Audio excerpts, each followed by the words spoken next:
Peyğəmbər sallallahu aleyhi ve sellem buyurur ki, Allah subhanahu taala rüşvət alana da verənə də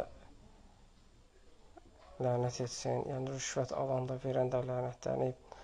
İmkan dairəsində çalışmaq lazımdır, rüşvətə şərait yaratmamağa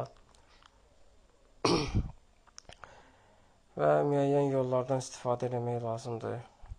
Düşdüyün vəziyyətlə əlaqəli və əgər görsən ki, heç cür öz haqqını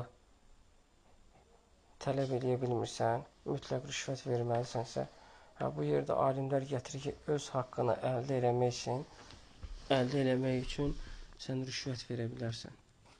Məsələn, müəllim sənə deyir ki, pul verməsən, səni kəsəcəm imtahandan.